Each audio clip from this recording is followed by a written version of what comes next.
All right, so there are a few faces I don't know yet. I know most of you, but a few faces I don't know yet, so probably you don't know me either. So you have my name on the screen. My mom thinks I played the piano in a strip club, so don't tell her. But my real job is I'm working at Cisco. I'm what they call technical leader, which means that basically I'll look at what we do and what we do not do at 802.11 at PHY and the Mac layer, what is coming, and I tend to have opinions about everything. So that's pretty much the idea. What should we do? What shouldn't we do? What works? What doesn't work? So thank you for making the friendship to stay here, because I'm pretty sure that from the title you have no idea what this is about. So yeah, thank you. Thank you for your trust that it might be interesting. And actually, it's all Keith's fault, I must say. This comes back from a conversation we had a couple of weeks ago, and we're talking about BYODs.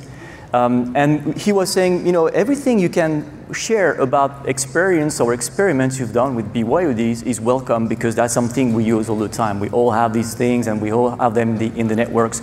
So everything we can share to make it easier for us to work with these BYODs is going to help. So I said, all right, there are a few things that we are working on, and in one of our labs in North Carolina, we're working a lot with these BYODs. We get about a couple of dozens of everything that comes out, and we make various experiments. And we were trying to work a couple of months ago on a very simple concept, which is trying to find where the edge of the cell is. So you have the menu here just to please Alan. So this is what we're going to talk about.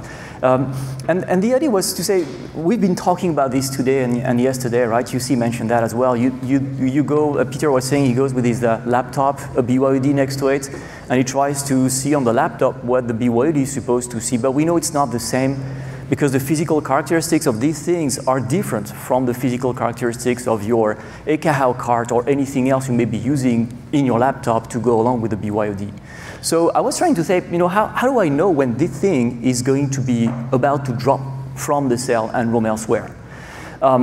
We say, and we write in the books we write, that it's going to depend on several factors, right? It depends on the retry rate, it depends on the rate shifting over time, it depends on the signal, etc.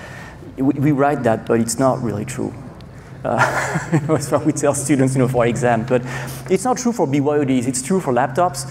Anything that you have which is a laptop that is not supposed to be mobile, that thing will have a driver that will be working on retry rate, etc., to determine when you're losing signal enough that you have to scan and go elsewhere.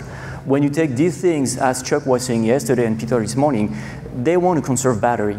So most of the time, they are not going to rely enormously on retry rates. They are just going to retry. I've seen one device, I won't name the vendor. It's a vendor which logo is a fruit. I won't tell you their name. I've seen that thing retrying 30 times each single packet and not jumping, because the signal of DAP was good. So those things have a very simple algorithm most of the time that relies on DAP signal to jump. And also, we've been talking about generalities here yesterday and today, and we're saying it depends on the vendor. It depends on the operating system. Well, we found that it's a combination, right? It's nothing is white and black, right? It depends on the chipset. Most of the time, the chipset vendor, Qualcomm or someone else, has a low level driver that will have some basic reactions to some traumatic events. So that is going to stay in that driver. And then the operating system vendor is going to implement more complex behavior based typically on the type of environment where they expect that device to be used. Many of them target the home user, which is home environment where there is only one AP most of the time. Some vendors, Samsung is one of them, have different lines of products, most home user, some enterprise, and the behavior is going to be slightly different. So as we're going through the experiments, trying to figure out where these devices would break based on the signal level, the first reaction, of course, and this is for us, Wireless Pro, for fun, the first reaction is to look to the 802.11 standard, right? Surely these things are set somewhere. Okay, it's a fun read, right? The RevMC that Peter was talking about this morning is about 3,600 pages, and each of the clauses has a PHY section that will give you some references. So one of the cool things they say is right here, the receiver minimum loss. So, okay, we know that every time you try to receive a signal, you're going to measure that signal, and you're going to have some losses in your measurements. and we assume an 8% loss. And nothing makes any sense if you don't talk about some losses. You're not going to have a success rate all the time. So we tolerate that you're going to miss some frames or miss some energy when you measure. But I would say 92% of the time you should be able to read what the thing is that you get on your receiver and be able to interpret if it's a signal 802.11 or not. That's the first thing they say. Then, of course, most of the time when we do these measurements, it's because we want to transmit. So the focus of 802.11 most of the time is about transmission. So they say when you're about to transmit, you can read the signal coming in the air and try to decipher if there is something. And as you can see here, that, right? There are two methods. One is what we say called layer 2 methods, and one is a physical method. It's actually funny because when you look at the preamble detection, it's very clear, right? Say you have a 5 microsecond measurement time, and if you read the preamble there, you understand that somebody's sending, okay, so you're not sending yourself. Or you do energy detect, and the recipe, you have it here, right? You have to measure the energy. Once you measure the energy, of course, you have to have a baseline to measure it against, right? When we say the SNR, or the signal-to-noise ratio, what is the background noise? That's changing all the time. So you have to get a baseline somewhere in your device driver based on the current conditions. What is current? How long is that? And based on that, you're going to determine if the energy you see means that somebody is sending or not. So VP this morning was saying that this is difficult because your sending circuit is different from your receive circuit. Your receive circuit doesn't have any filter. So you're going to receive some energy that you don't want. So most of the time, we're going to have a sort of a background noise determination. And you've all done some physics, so you know that Maxwell and Boltzmann determined that in the universe based on sun, the Earth core, etc., there is at least minus 174 dB of noise per hertz of bandwidth. If we expand our signal to 20 megahertz, which is what we work from, the math, right, from 1 hertz to 20 megahertz is time 10, time 10, time 10, blah, blah, blah. You do the math, that's 70-something dBs. You found that for a 20 megahertz signal, the surrounding noise is going to be at least minus 101 dBm. All right, that's obvious math. We all know that. Then, of course, you have to add your thing here, right? And the expectation of what energy you'll be receiving that will be non-relevant. And VP gave an example this morning with these other frequencies that are bleeding into our frequencies. Most of the time is between 5 dBs or so add-on. So that would be your background noise. So that would be the base where you'll be measuring from. But when you do so, you get some things which are a little bit weird.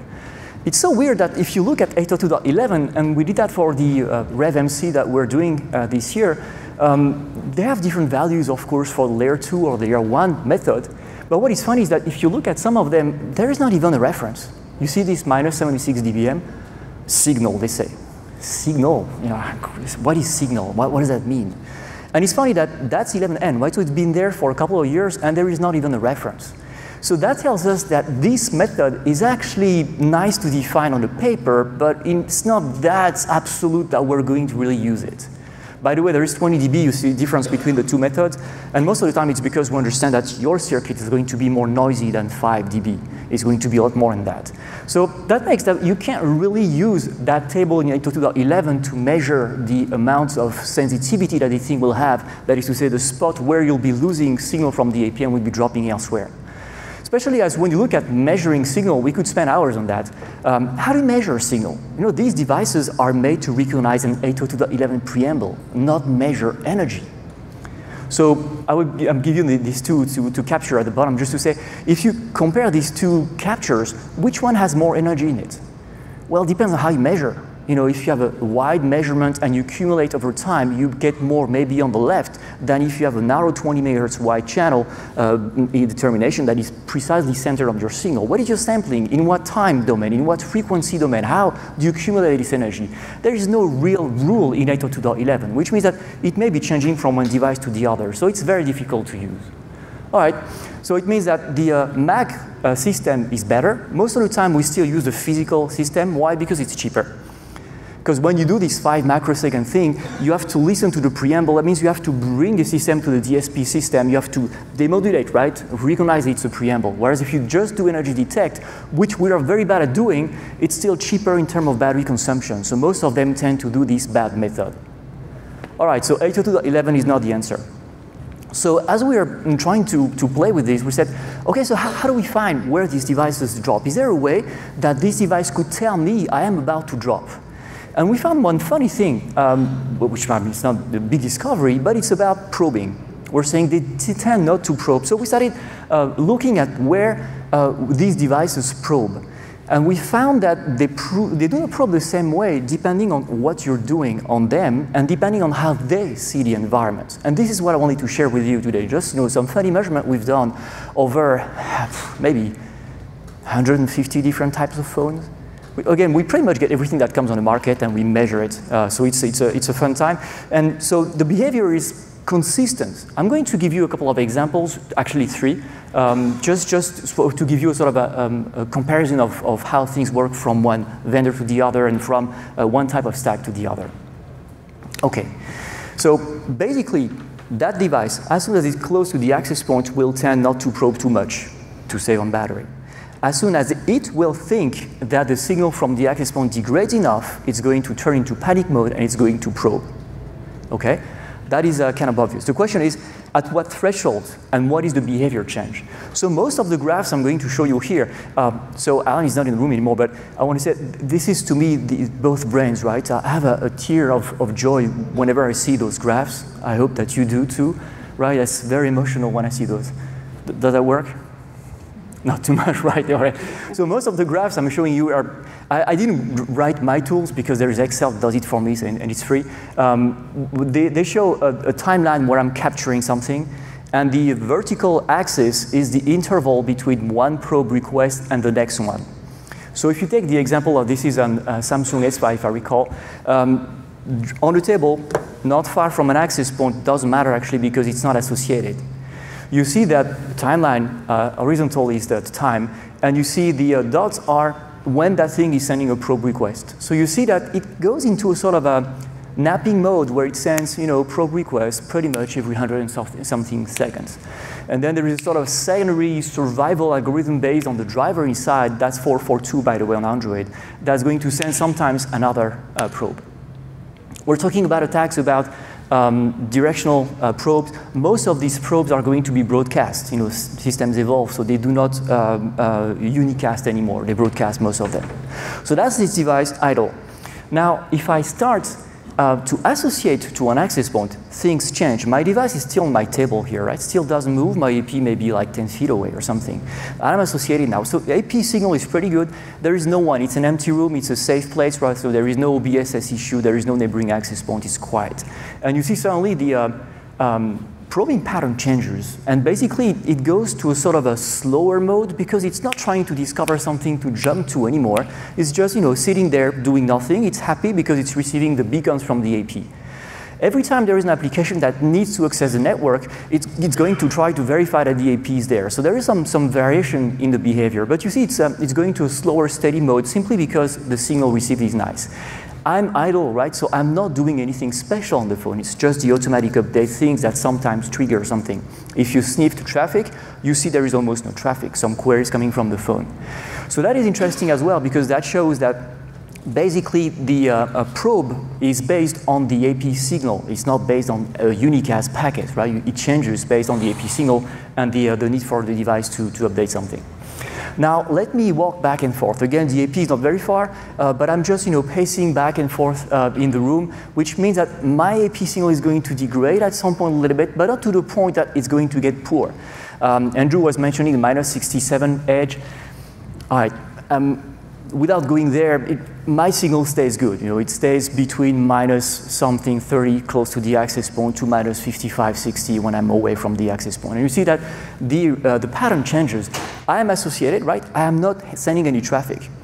So you see, it's also interesting because what that shows is that that thing gets more panicky when I'm away from the access point, although I'm not sending anything. So it shouldn't be scared of anything, right? But in the algorithm, there is this sort of survival instinct because it's instinctual, right? It's deeply rooted in their ethos to try to make sure that the AP is there. It's still broadcasting, right? It's not unicasting the SSID, it's just broadcasting. But it's doing it more often because suddenly it thinks, I'm going away from the AP, I may get out of range. Okay? if you look at the RSSI comparison, so at the top you have the interval between the probes in red, and then at the bottom you have the device RSSI. So I was measuring from the access point level. So basically I was counting the probes, and every time I was a probe I was looking at the RSSI. Okay, the RSSI was measured from a laptop next to the access point, but it doesn't matter. What I'm looking for is a correlation between the RSSI going below a certain threshold maybe, and the probe going faster. And you see that sometimes you see some correlations.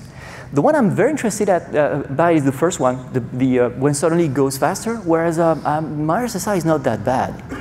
So I was wondering, and I know Keith had this wonder as well a couple of weeks ago about the body position, maybe. How much is your head attenuation? Do you know? 2. I'm not asking about the IQ, I'm asking about the attenuation. Sorry, I had to do that one.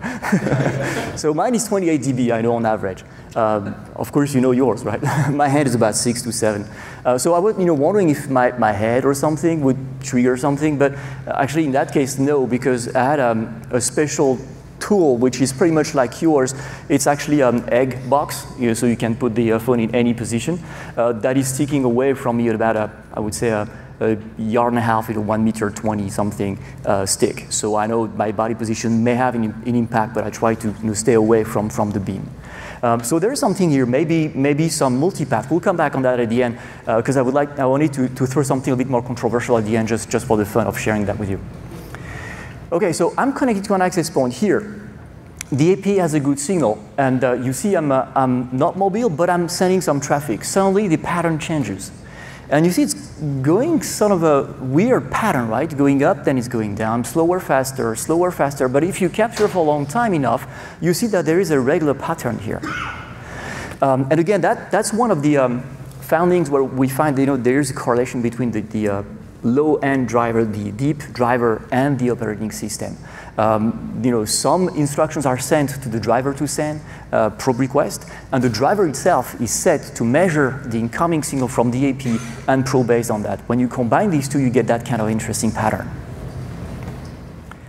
All right, so now I have still my S5. I'm on 2.4 and on 5 years. I'm idle, right? But I'm on the SSID page. When I'm on the SSID page, you see that the pattern is very different. And I like this because any of you doing some captures, you can tell from this kind of pattern when somebody is on the SSID page. So you can tell the behavior. And if you go back to these slides, and again, we made them available, you can tell what somebody is doing, if they are associated or not, if they are actively using their device to do YouTube or something, or if they're just idle in the pocket, if they are on the SSID page, or if the phone is screen off. Just by looking at the radiation pattern, the probe pattern, we can tell that behavior. And I find it's interesting because for many applications, we try to know what our users are doing when we're troubleshooting their use cases. So that is a nice way for us to know exactly what they were doing when that thing happened that we captured. Okay. All right, so when I'm at the edge of the cell here, and I am at the edge of the cell, my connection is poor. I'm associated, but I'm back on the SSID page.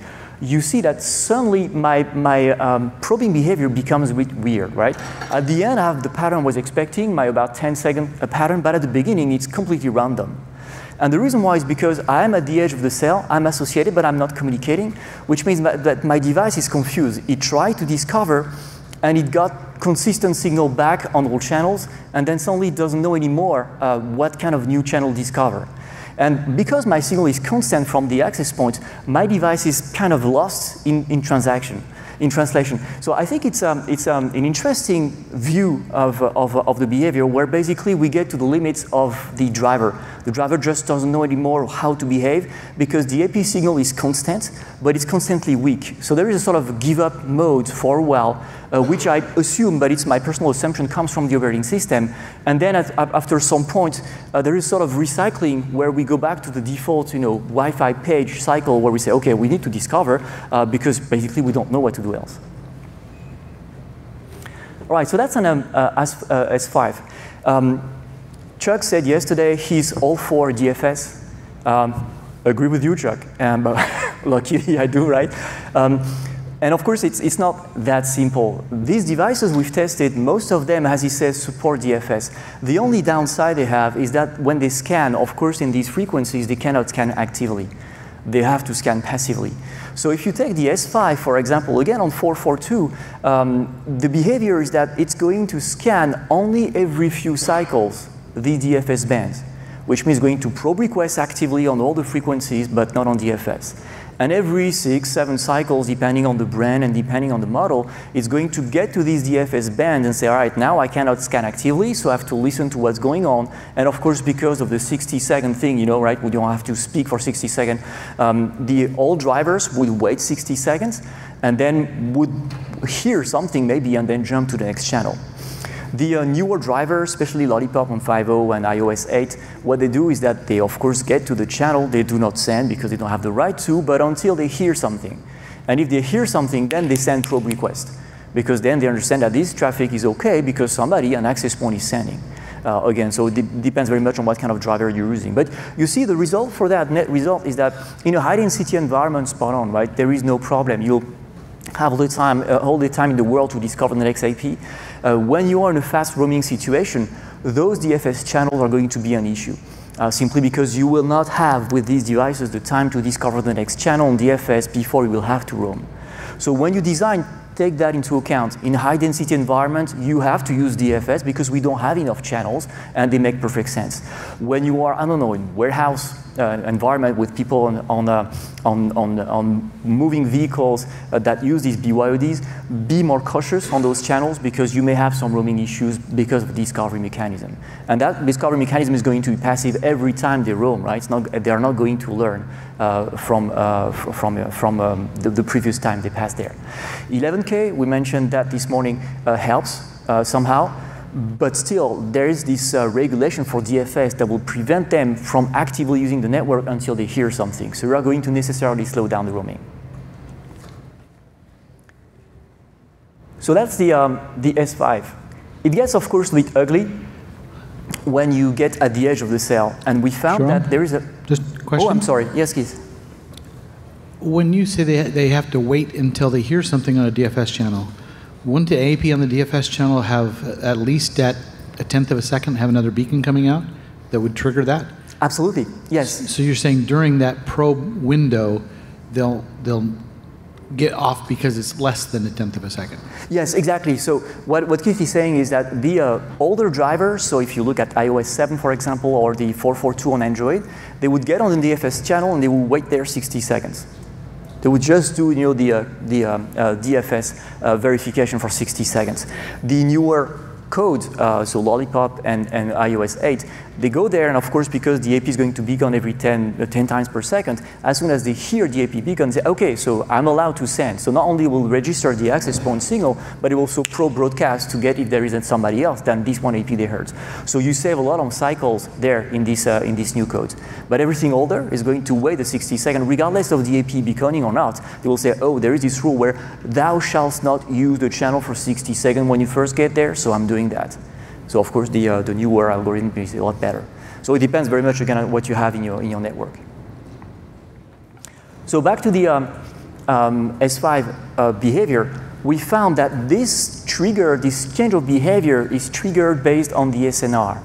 We've changed, you know, the noise floor many times, and we found that about 25 dB SNR is a sweet spot where these devices suddenly say, AP signal is getting weak, I need to discover the next AP.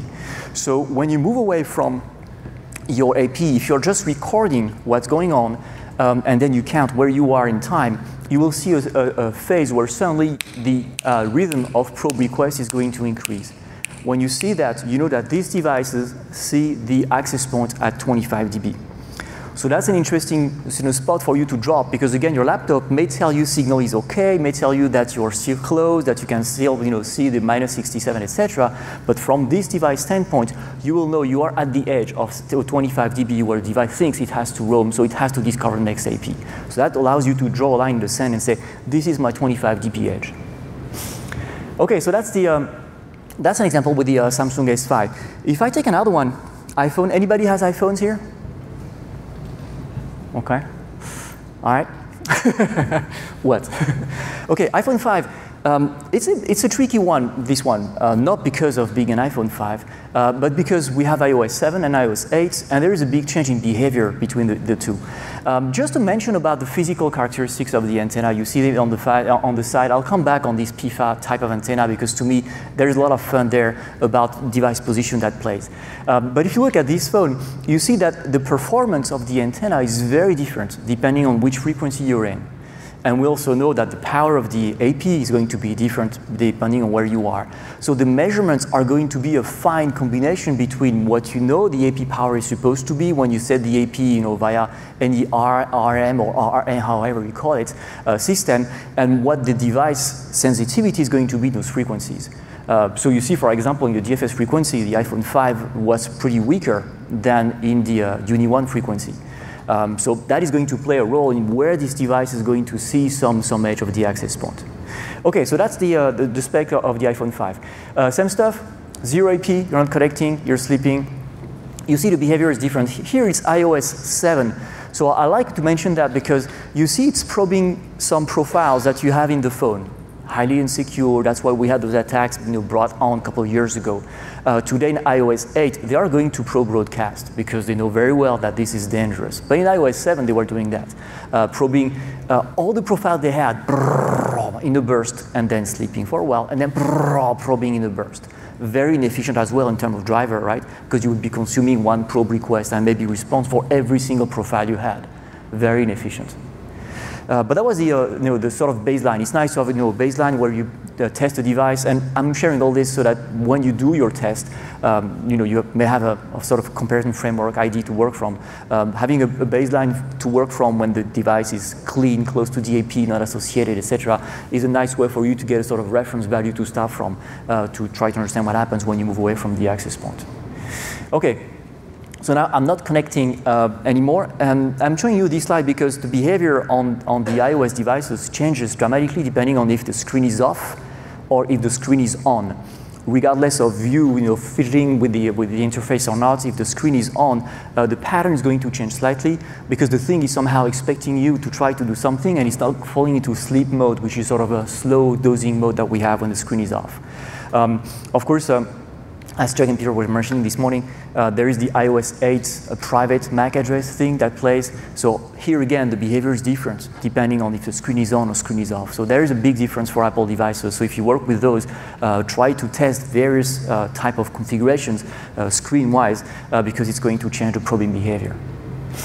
Okay, now I'm here, still 0 access point. My screen is on, but as you can see, I'm playing on the screen.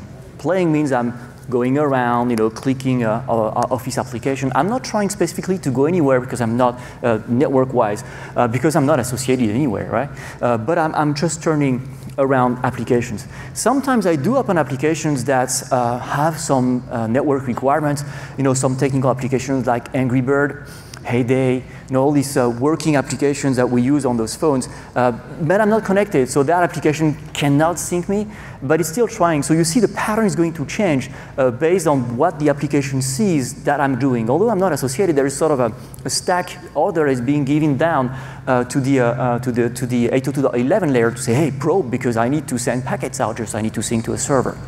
So that's also interesting, and that means that in iOS 7, when you have applications that need to access the network because they need an update, they need a sync or anything, you're going to see a sudden change in the pattern even if you're not associated.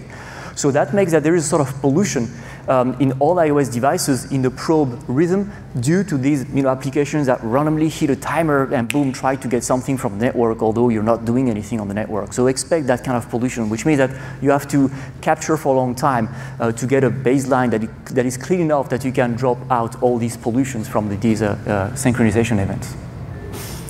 Okay, so here I'm still not connected to the network, but I'm working on the Wi-Fi page, and you see here again my pattern changes and get to the usual close to 10-second type of behavior.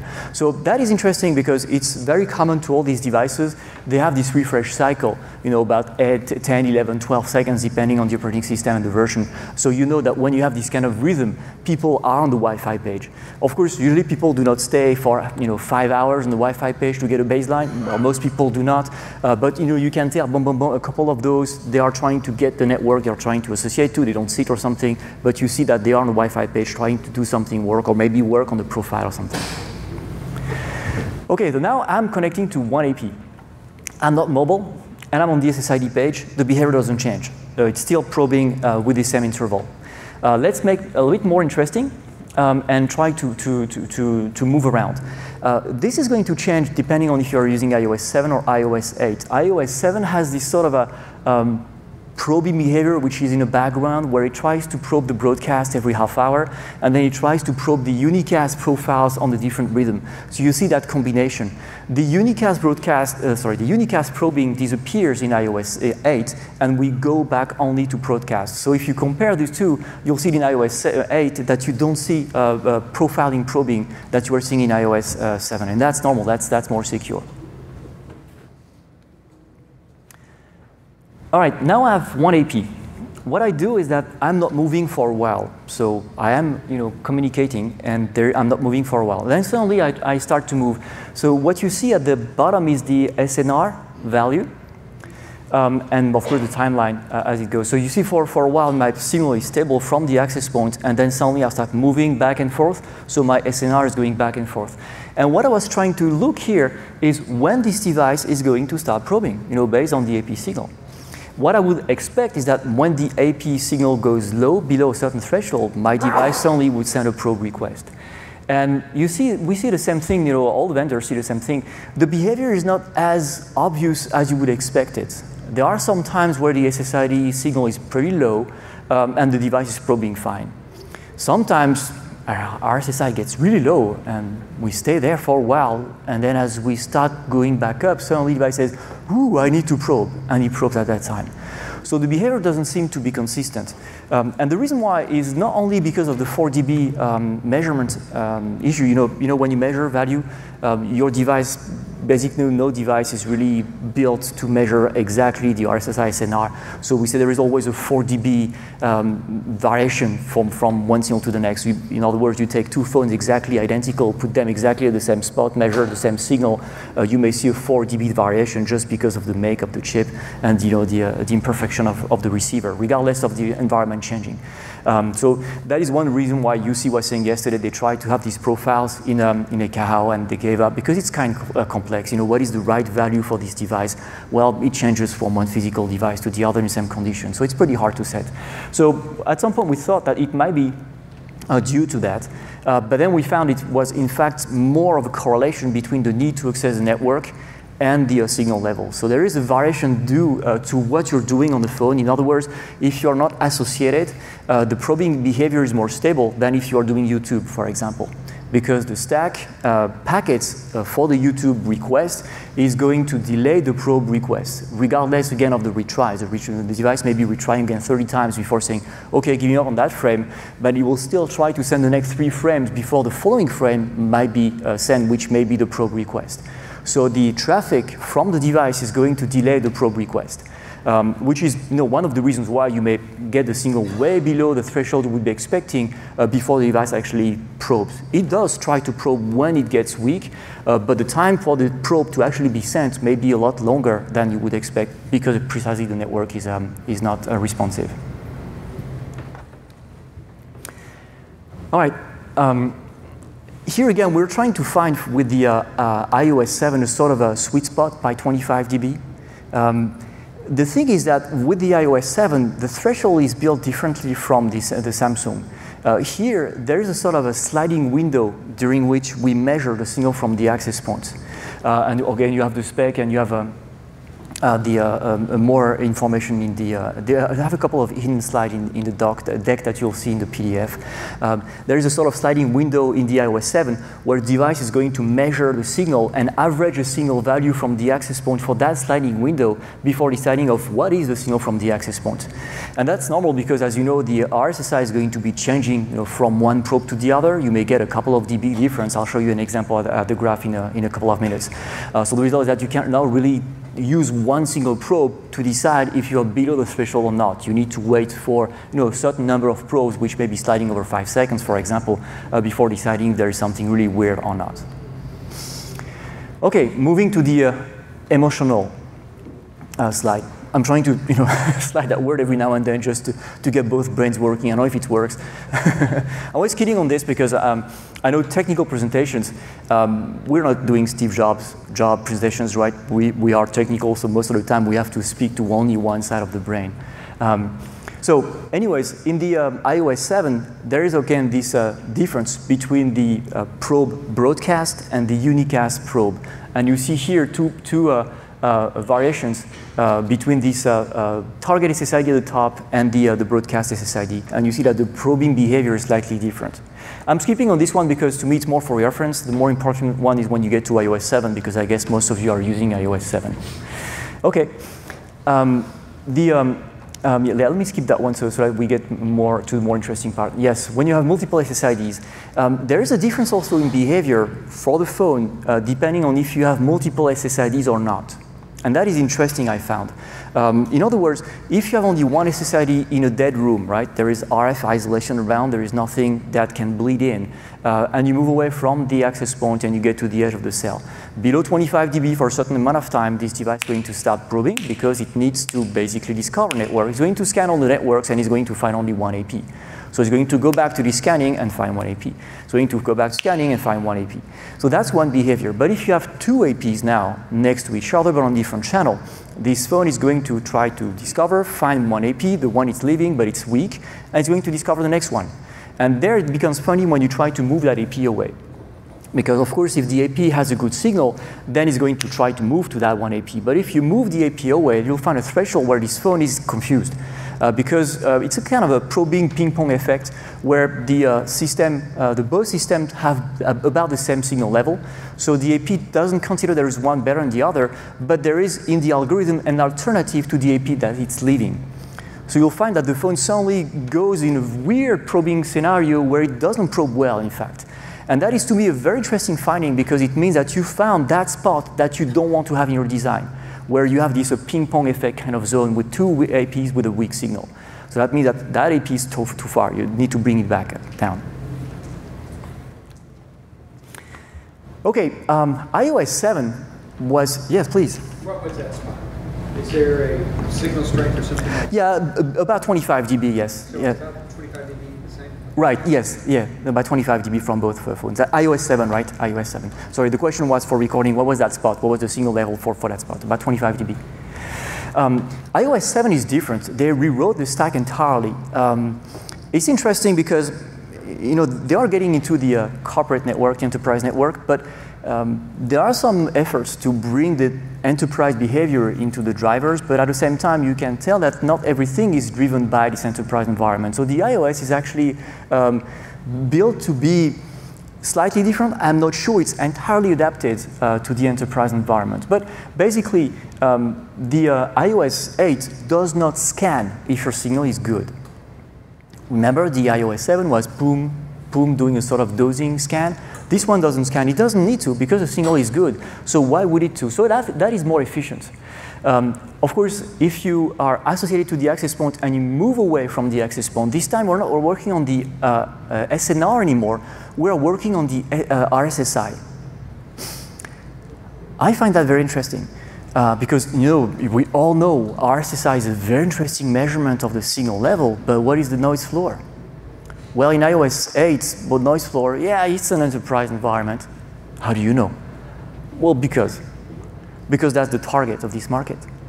So that means that the measurement suddenly said, well, okay, so you better have a predictable noise floor if you want to work with these devices in good conditions, especially in enterprise environment, because it's going to work based on the RSSI, not based on the SNR. And of course, that changes the deal a lot.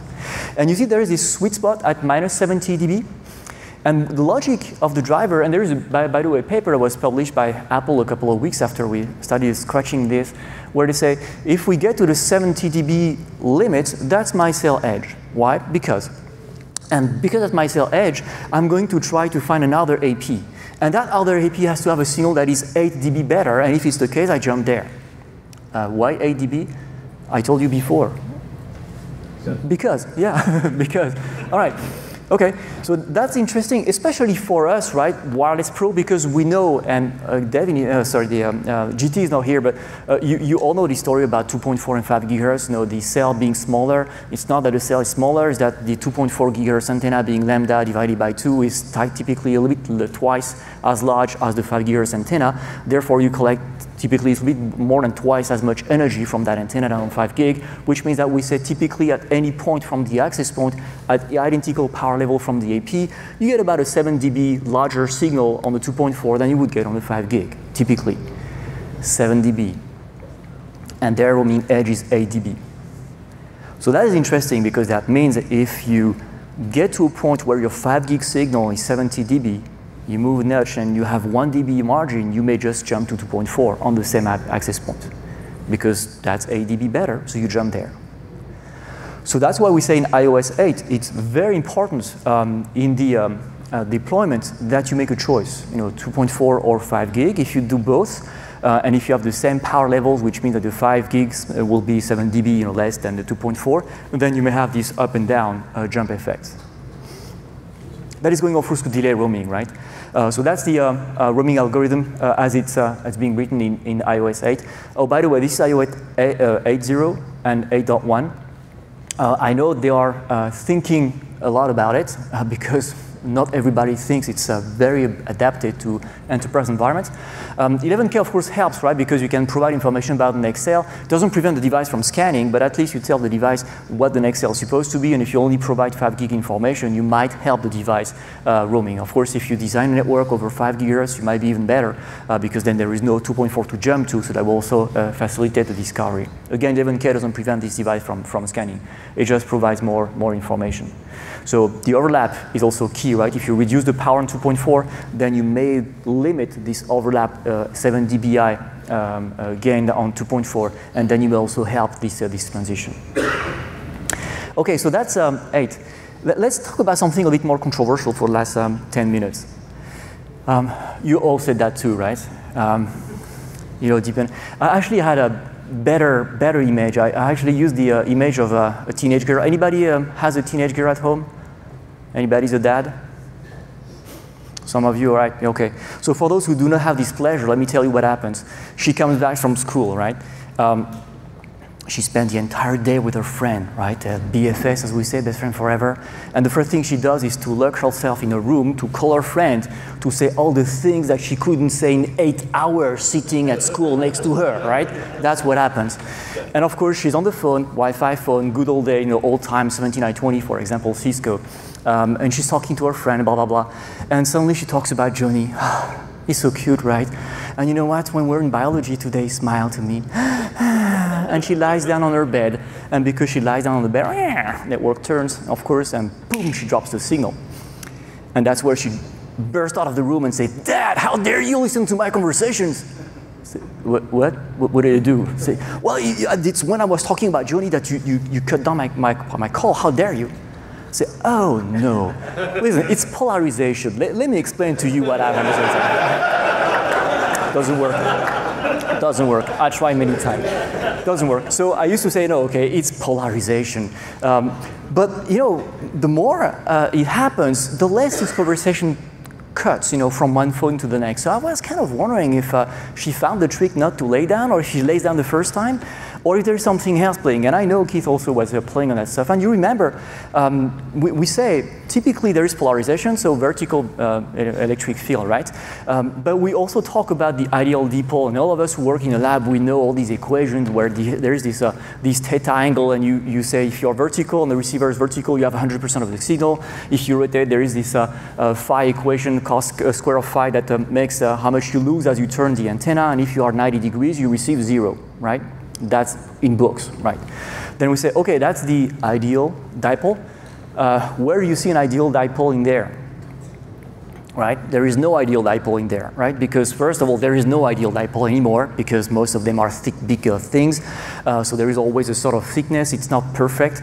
And most of these devices do not have a vertical dipole. And most of the antennas, when you look at the antenna, Avi was talking about that yesterday. If you look a bit into the literature about antennas and you look at polarization, we say, oh, it's linear polarization. It's mostly vertical. So what do you mean mostly vertical? In my country, there is no mostly vertical. It's vertical or it's not vertical. No, it's mostly. It means most of the energy is sent vertically. Reminds me of Italy. I was in Italy last week, and in the bathroom, it was a sign saying it's extremely forbidden to throw paper in the toilet. Nothing to do with this, but it reminds me to say, it's funny because I don't remember here seeing anything extremely forbidden. It's allowed or it's forbidden. It's not a little bit forbidden, quite forbidden, very forbidden. So same thing, it's vertically polarized or not. What are you talking about? Well, if you look at these devices, that's the tiny USB things you put in your laptops. If you look at this device, vertically polarized, where is my dipole? That thing is ugly, right? So actually, it's an interesting engineering challenge if any of you have time to spare, if your flight is delayed tomorrow, and you look at YouTube, look at MATLAB simulation for antennas. You'll see people trying to design antennas and trying to guesstimate what kind of radiation pattern a thing is going to have, if it's going to be polarized the right way or not. And most of the time it's, because we try to save space, we twist it, we bend it, and the result is that ugly thing you see here. So where is my dipole there? So that means that the signal that is going to be sent is not going to be clean.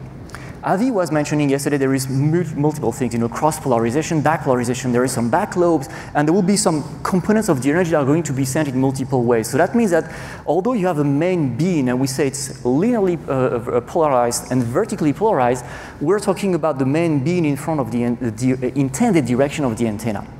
Then as soon as you move in the 3D space, you will get components of the energy that may have different polarization or may have vertical polarization in another plane. So these devices are not as clean as the devices used to be before. And in most of these devices, of course, we don't have this sort of a weird antenna I was showing you in the previous slide. They have more type of antenna that we call PFA or PMAs. IFA, IFA is the generic name. Then there's a MIFA, PFA. There are many variations of these IFA things. But basically, IFA, right, inverted F antennas.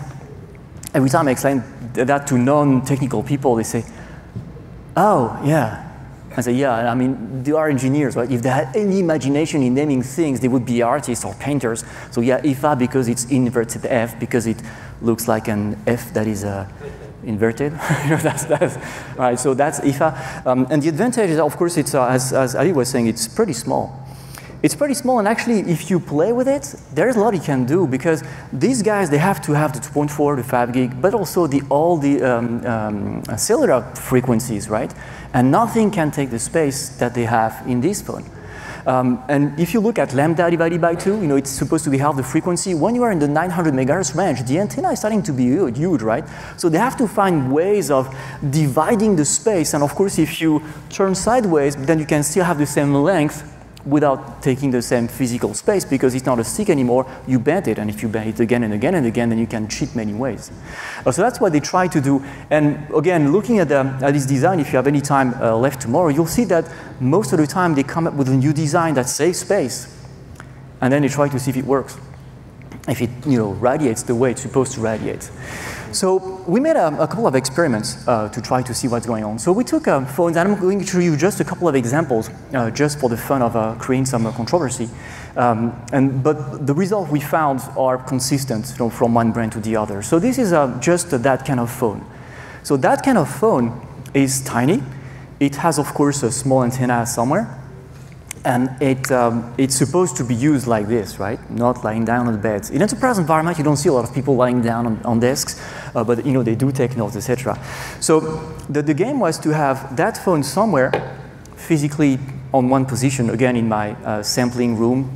Isolation, there is just one guy, me or someone else, at every minute interval, trying to turn the phone sideways and then measure the signal to and from that phone. Then sideways, and again, turning 5 times.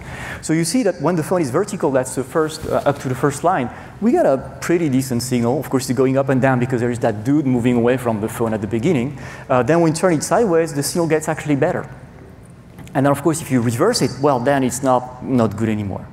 And then if you turn it the other way, it goes back to getting better, and it gets better when you get to the 5th example, which is vertical. So that means that this kind of phone is basically meant to be used pretty much in this position, right? That's how they are designed. So the polarization in the signal is radiating properly in this direction. When you turn it sideways like this, you're getting a weaker signal most of the time. So that is predictable, right? So you would expect that. It's more interesting if you take something larger. This is a Samsung tablet. I think this one was in 7-inch or 8-inch. You will find two types of tablets there. The old guys, the old models, they will display pretty much the behavior of my phone before.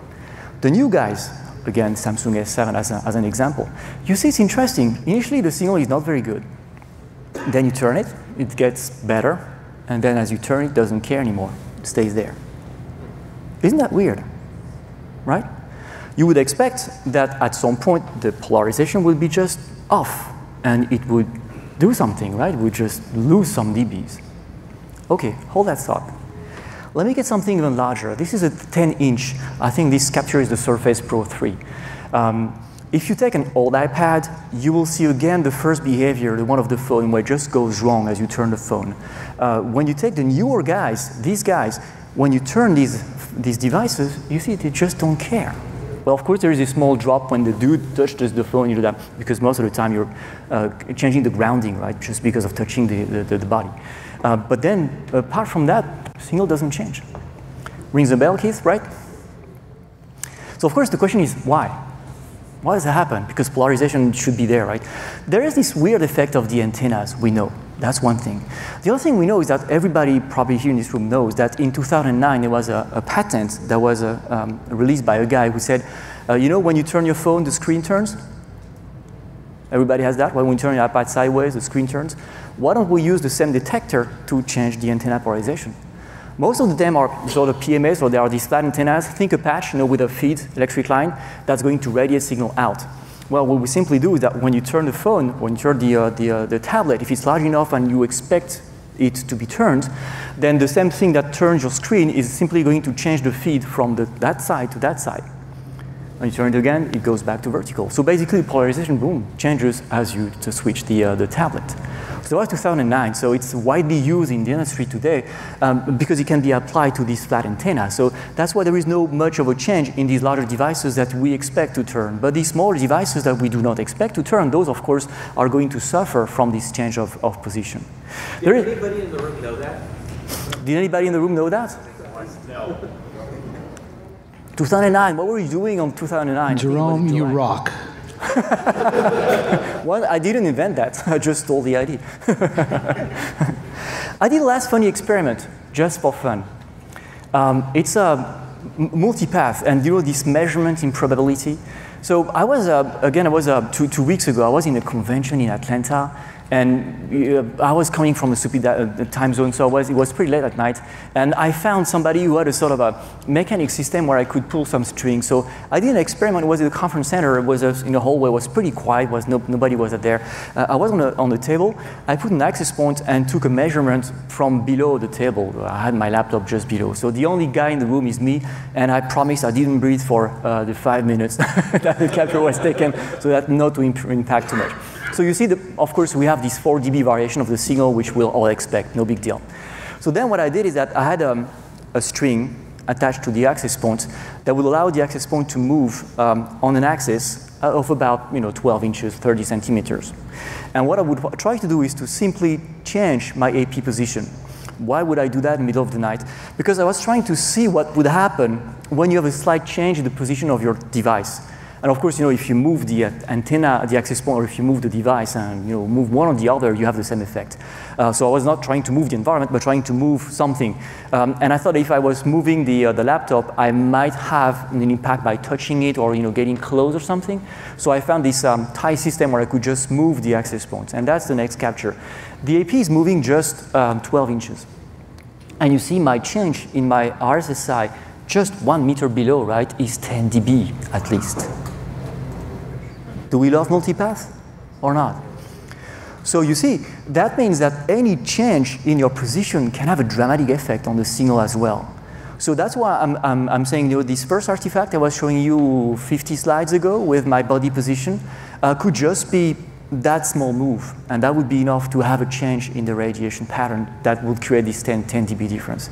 That is also why we say, when we measure signal at the edge of the cell, we have this 4 dB change, but we also know that any movement is going to create more dramatic change. And of course, that means, if you rotate your device, you may have a signal that stays the same, simply because of multipath boom boom getting suddenly a good signal as you move it where it shouldn't get a good signal. Or you may see a sudden drop in the signal as you had for my phone in the first experiments, where suddenly the multipath made it worse.